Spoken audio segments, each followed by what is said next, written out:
అందరికీ నమస్కారం. YCP party మీద రాష్ట్ర యువత మరింత ద్వేషం పెంచుకుంటున్నారా అంటే ఎస్, అవుననే సమాధానం వస్తుంది. ఎందుకంటే సాధారణంగా ఎక్కడైనా సరే అధికార పార్టీల మీద ద్వేషం అనేది ఉంటుంది. ఎందుకంటే వాళ్ళు ఏదో ఆశిస్తారు, ఆ ప్రభుత్వం అది ఆశించింది చేయకపోతే కొద్దో గొప్ప యాంటీ ఉంటుంది, ప్రభుత్వానికి వ్యతిరేకంగా మాట్లాడటం ఇవన్నీ మనం చూసాం. ఫర్ ఎగ్జాంపుల్ గతంలో జగన్మోహన్ రెడ్డి ముఖ్యమంత్రిగా ఉన్నప్పుడు అధికారంలోకి రాగానే మెగా డిఎస్సి అన్నాడు, ఆయన తీయలేదు. తర్వాత నిరుద్యోగులు ఆందోళన వ్యక్తం చేశారు.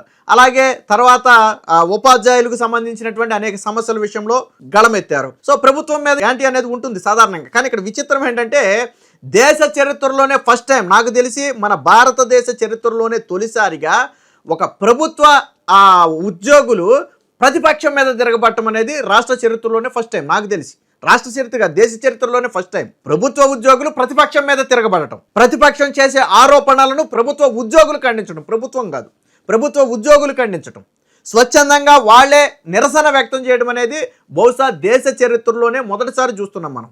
అంటే జగన్మోహన్ రెడ్డి గతంలో ఉపాధ్యాయుల మీద కొంత కక్ష సాధించే ప్రయత్నం చేశాడనే అపవాదం అయితే ఆయనకి గట్టిగా ఉంది. ఎందుకని అంటున్నామంటే గతంలో ఎప్పుడైతే టీచర్లు తమ హక్కుల కోసం రోడ్డు ఎక్కారో అధికారంలోకి రాగానే సిపిఎస్ రద్దు చేస్తానంటాం కావచ్చు, ఆ తర్వాత వాళ్ళకి రావాల్సినటువంటి పెండింగ్ బకాయిల విషయంలో కావచ్చు, చలో విజయవాడ కార్యక్రమం సక్సెస్ అయిన తర్వాత జగన్మోహన్ రెడ్డి పతనానికి నాంది అక్కడే పడింది. మొట్టమొదటిసారిగా జగన్మోహన్ రెడ్డి ప్రభుత్వాన్ని వ్యతిరేకించిందే ఉపాధ్యాయులు. అందరూ ఉద్యోగులు పాల్గొన్నారు కానీ ఉపాధ్యాయులది మెజారిటీ పాత్ర. సో ఆ రోజు నుంచి ఉపాధ్యాయుల మీద కక్ష కట్టి ఆ తర్వాత నుంచి జగన్మోహన్ రెడ్డి 10వ తారీఖు లోపు వాళ్ళకి జీతాలే ఇవ్వాల, 10-15వ తారీఖు లోపు వాళ్ళకి జీతాలే ఇవ్వాల.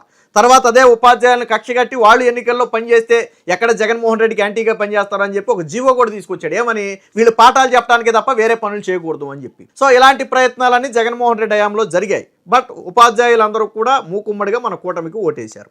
సరే, అప్పుడైనా జగన్మోహన్ రెడ్డి నాలుగు ఖర్చుకుని అరే మనం ఉపాధ్యాయులను దూరం చేసుకున్నామా, అన్నిటికీ మించి ఉపాధ్యాయులను బ్రాందీ షాపుల దగ్గర కాపలా పెట్టడం అనేది వాళ్ళ ఆత్మగౌరవాన్ని దెబ్బతీసింది. అలాగే బాత్రూముల దగ్గర ఫోటోలు తీసే బాధ్యతలను కూడా ఉపాధ్యాయులకు అప్పచెప్పడాన్ని వాళ్ళు తీవ్రంగా ఖండించారు. కూటమి ప్రభుత్వం వచ్చిన తర్వాత వాటిని తీసేసింది అనుకోండి, ఖండించారు. సో ఇలా జగన్మోహన్ రెడ్డి ఇబ్బంది పెడితే అప్పట్లో తీవ్ర ఆగ్రహం వ్యక్తం చేశారు. సాధారణంగా ఏ వ్యక్తి అయినా ఏం చేయాలి, మనం అనవసరంగా ఉపాధ్యాయులతో పెట్టుకుంటున్నామేమో, మనకెందుకు తలనొప్పి అని చెప్పి తెలుసుకోవాలి. మనం తప్పు చేశాం, అప్పుడు ఉపాధ్యాయులను ఇబ్బంది పెట్టి తప్పు చేశామని తెలుసుకోవాలి. కానీ జగన్మోహన్ రెడ్డి తెలుసుకోకపోగా ఇప్పుడు కూడా ఉపాధ్యాయుల మీద విషయం చెబుతున్నాడు. ఆయన ప్రతిపక్షంలో ఉండి కూడా, హోదా లేదనుకోండి అది వేరే విషయం, ప్రతిపక్ష హోదాలో ఉండి కూడా విషయం చెబుతున్నాడు. ఎవరైతే 2025 మెగా డిఎస్సి ద్వారా 16,300 మందికి పైగా ఉద్యోగాలు పొందారో వారు తప్పుడు మార్గంలో ఉద్యోగాలు పొందారని, అది మెగా డిఎస్సి కాదు దగా డిఎస్సి అని చెప్పి గత 2-3 నెలల నుంచి రాద్ధాంతం చేస్తున్నారు. పోనీ ఈ డిఎస్సి మీద చర్చించడానికి వీళ్ళు ఏమైనా శాసనసభ సమావేశాలకు వెళ్తారంటే అబ్బాయి దానికి మాత్రం వెళ్ళరంట, రోడ్ల మీద మాత్రమే పోరాటం చేస్తారంట.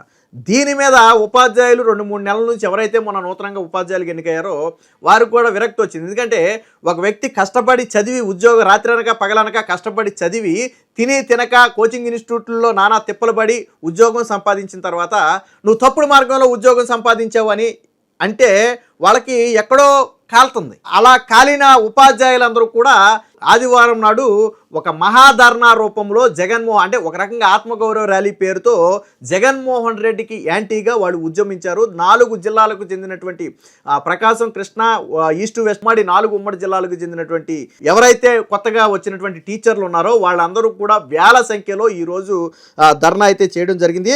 ఇందిరాగాంధీ స్టేడియం దగ్గర నుంచి స్వరాజ్ మైదాన్లోని అంబేద్కర్ విగ్రహం వరకు కూడా ఈ భారీ ర్యాలీ చేశారు. వాస్తవానికి మొన్న కర్నూలులోని కొండారెడ్డి బురుజ్ దగ్గర కూడా నిరసన వ్యక్తం చేశారు. అంటే జగన్మోహన్ రెడ్డి మాటలను ఖండిస్తూ చాలా మంది మాట్లాడటం జరిగింది.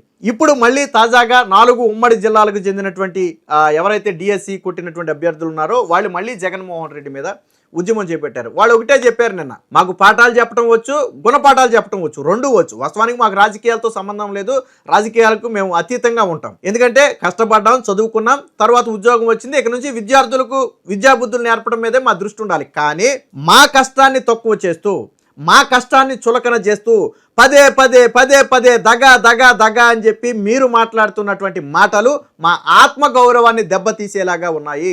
కష్టపడి ఉద్యోగం సంపాదించిన వాళ్ళని ఈ విధంగా ఆత్మగౌరవాన్ని దెబ్బతీసే విధంగా మాట్లాడటం కరెక్ట్ కాదు అనే ఉద్దేశంతోనే వాళ్ళు 2025 మెగా డిఎస్సి ఉద్యోగుల ఆత్మగౌరవ ర్యాలీ అని చెప్పి వాళ్ళు పెట్టుకోవడం జరిగింది. వాళ్ళు చాలా స్ట్రాంగ్గా చెప్పారు. జగన్మోహన్ రెడ్డి జగన్ సార్ మేము ఉద్యోగాలు అమ్ముకున్నామంటున్నారు కదా, నా పరిస్థితి ఇది, రెక్కాడితే కానీ డొక్కాడదు. నేను ఒకరోజు కూలి పనికి వెళ్ళకపోతే మా ఇంట్లో తినడానికి కూడా ఉండనటువంటి పరిస్థితి. సో నేను పగలు కూలి పనికి వెళ్ళి రాత్రులు కష్టపడి చదువుకుని ఈరోజు నేను ఉద్యోగం సంపాదించా, అలాంటి నేను డబ్బులు ఇచ్చి ఉద్యోగాన్ని ఎలా కొనుక్కోగలిగి ఉంటానని చెప్పి ప్రశ్నించిన వాళ్ళు కూడా ఉన్నారు. అంటే ఇప్పుడు డిఎస్సి 16,000 మంది, అందులో అనేక గాథలు ఉంటాయి. అందులో బాగా కింది నుంచి కష్టపడి వచ్చిన వాళ్ళు చాలామంది ఉంటారు. అంటే తినడానికి తిండి లేకుండా ఒక పూట తిని చదువుకున్న వాళ్ళు కూడా చాలామంది ఉంటారు. కోచింగ్ ఇన్స్టిట్యూట్లో ఉండి కుటుంబాలను వదిలేసి, పెళ్ళిళ్ళు అయ్యి పిల్లలు ఉన్న వాళ్ళు కూడా కుటుంబాలను వదిలేసి కోచింగ్ ఇన్స్టిట్యూట్లో నెలల తరబడి ఉండి మొక్కవోని దీక్షతో కష్టపడి చదివి ఉద్యోగాలు సాధించిన వాళ్ళు కూడా ఉంటారు. అంటే తల్లిదండ్రులకు దూరంగా ఉండి, కుటుంబాలకు దూరంగా ఉండి, పిల్లలకు దూరంగా ఉండి, తినక కష్టపడి చదివి ఉద్యోగం సంపాదించిన వాడిని నువ్వు దొడ్డిదారిని ఉద్యోగం సంపాదించావు, డబ్బులు ఇచ్చి ఉద్యోగం సంపాదించావంటే యాక్సెప్ట్ చేయలేరు. ఇప్పుడు నేనైనా సరే కష్టపడి ఉద్యోగం సంపాదించిన రైట్, నీకు అది దొడ్డిదారిని వచ్చింది అన్నారనుకోండి, నాకు బాధ కలుగుద్ది, ఆవేదన కలుగుద్ది, కోపం కూడా వస్తుంది. సో ఈ మూడు కలగలిపే ఈరోజు ఈ వేళలో వచ్చింది, ఉద్యోగుల్లో వచ్చింది.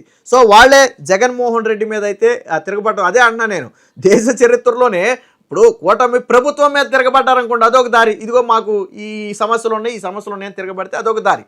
అది ఎక్కడైనా జరిగేది, దేశంలో ప్రభుత్వం మీద ఉద్యోగులు తిరగబడటం అనేది ఎక్కడైనా జరిగేది. కానీ హిస్టరీలో ఫస్ట్ టైం ఒక ప్రతిపక్షం మీద ఉద్యోగులు తిరగబట్టడం అనేది అంటే జగన్మోహన్ రెడ్డి ఉపాధ్యాయుల పట్ల నిజంగానే కక్ష కట్టాడా అని ఒక అనుమానం కలుగుతుంది. మళ్ళీ అదే జగన్మోహన్ రెడ్డి అదే ఉపాధ్యాయులకు అన్యాయం జరిగింది అంటాడు. కొంతమంది ఉపాధ్యాయ అభ్యర్థులు, మన డిఎస్సి రాసిన వాళ్ళందరూ కూడా ఆల్మోస్ట్ టీచర్లతో సమానం. డిఎస్సి ట్రైనింగ్ అయ్యింది అంటే వాళ్ళు ట్రైనింగ్ బీఈడి బిఎడ్ లాంటి ట్రైనింగ్ చేశారు అంటే వాళ్ళు ఆల్మోస్ట్ టీచర్లతో సమానం. ప్రైవేట్ స్కూల్స్లో చెప్పేవాళ్ళు చాలామంది ఉంటారు. సో అలాంటి వాళ్ళందరినీ కూడా వాళ్ళకి సపోర్ట్గా ఉన్నానంటాడు, కష్టపడి సంపాదించిన వాళ్ళని మాత్రం అసలు టీచర్లే కాదు అంటాడు. ఇది వైసీపీని తీవ్రంగా కుదిపేస్తుంది. ఇది ఒక డిఎస్సితోనే పోలా. ఇప్పుడు ఎవరైతే నిరుద్యోగ యువతున్నారో వాళ్ళు జగన్మోహన్ రెడ్డి అధికారంలో లేకపోయినా ద్వేషం పెంచుకుంటున్నారు. అరే ఈయన 5 సంవత్సరాల పాటు ఒక డిఎస్సి పోస్ట్ ఇవ్వాల, ఒక్క టీచర్ పోస్ట్ ఫిల్ చేయాల, పోనీ ఇతర ఏపీపీఎస్సీ పోస్టులు ఏమైనా ఫిల్ చేశాడా అంటే చేయలేదు. 2018లో వచ్చినటువంటి గ్రూప్ 1కి సంబంధించి వీరి హయాంలో మెయిన్స్ ఎగ్జామ్ జరిగితే అందులో తీవ్ర అవకతవకలు జరిగాయి, 165 మంది ఆ ఎంపిక పట్ల అనుమానం ఉందని సిట్ నివేదిక ఇచ్చింది.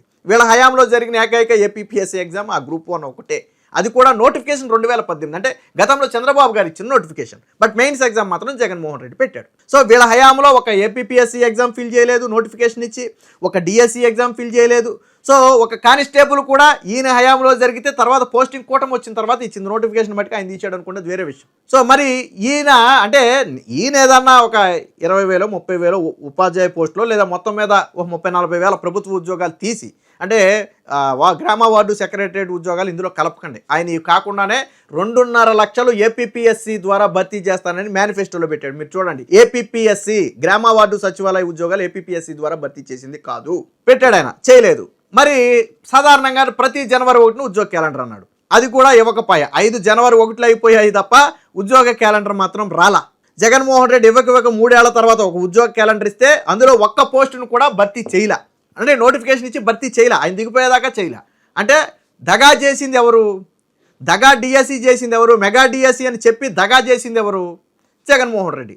వాళ్ళకి స్వతహాగానే వాళ్ళకి యాంటీ ఉంది. దానికి ఉదాహరణే ఎమ్మెల్సీ ఎన్నికలు. గతంలో పట్టభద్రుల ఎమ్మెల్సీ ఎన్నికలు జరిగినాయి, మీ అందరికీ గుర్తుంది కదా.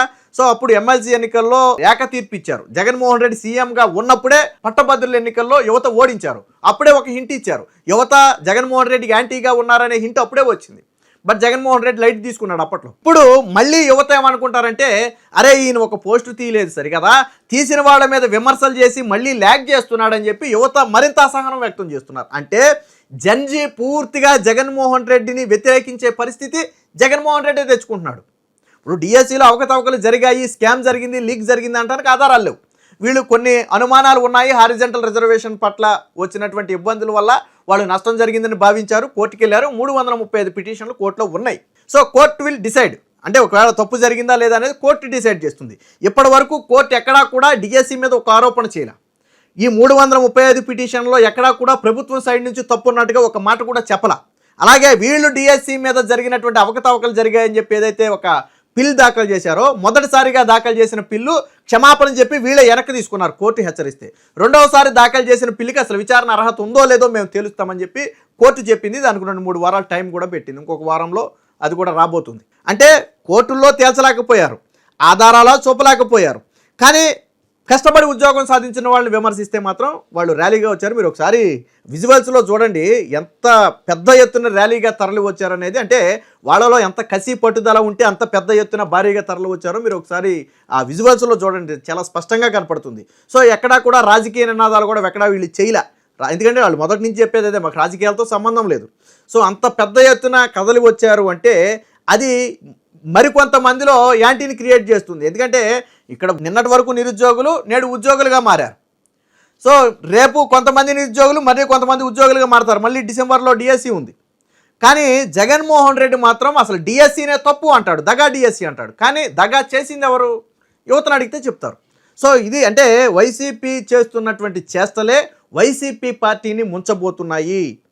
యువతకు దగ్గర అవ్వాల్సినటువంటి వీళ్ళే యువత మీద యాంటీ క్రియేట్ చేసే ప్రయత్నం చేస్తున్నారు. అది యువతకు నచ్చక యువతే తిరిగి వైసీపీకి యాంటీగా మారుతుంది. ఇది రాబోయే ఎన్నికల్లో వైసీపీకి అతిపెద్ద షాక్ అవుతుంది. జగన్మోహన్ రెడ్డి మొన్న ట్వీట్ చేశాడు. ఏది? కేంద్ర విద్యాశాఖ మంత్రి రాజీనామా చేసినప్పుడు జంజీ దెబ్బకు కేంద్రం ఎలా కదిలిందో రాష్ట్రంలో కూడా జంజీ మొత్తం ఏకమవుతుంది, నారా లోకేష్ గద్దె దిగటం ఖాయమని చెప్పి ప్రకటన చేశాడు. కానీ వైసీపీ 3 నెలలుగా నిర్వహిస్తున్నటువంటి ఏ ర్యాలీలో కూడా ఒక్క నిరుద్యోగ అభ్యర్థి కానీ ఒక జంజీ కానీ పాల్గొనలా.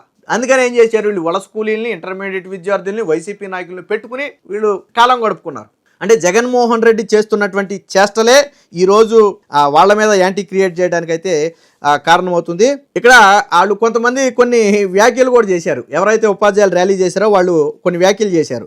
జగన్ అనుకో తమను అవమానించొద్దంటూ ఉపాధ్యాయులు కోరుతున్నారు. తండ్రి చనిపోతే ఆ సానుభూతితో వైసీపీ అధినేత వైఎస్ జగన్ సీఎం కాగలిగారని, ఆయనది కారుణ్య నియామకం కాదా అని ప్రశ్నించారు. తమవి కారుణ్య నియామకాలు కాదని, తాము కష్టపడి చదువుకుని డిఎస్సి రాసి ఉద్యోగం సంపాదించామని చెప్పారంటే జగన్ వాళ్ళ నాన్న చనిపోతే ఆ సానుభూతి డ్రామాను ప్లే చేసి ఆయన సీఎం అయ్యాడు. ఒక రకంగా జగన్మోహన్ రెడ్డి కారుణ్య నియామకం లాంటిది.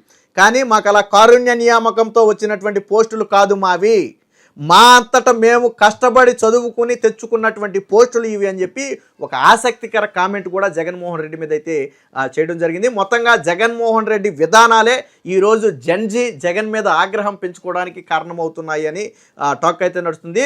సో నేను ఇందాక చెప్పినట్టుగా దేశ హిస్టరీలోనే ఫస్ట్ టైం ప్రతిపక్షం మీద ప్రభుత్వ ఉద్యోగులు తిరగబట్టాన్ని మీరు ఎలా చూస్తున్నారు, అలాగే వీడియో ఎలా ఉందనేది కామెంట్ రూపంలో తెలియజేయండి.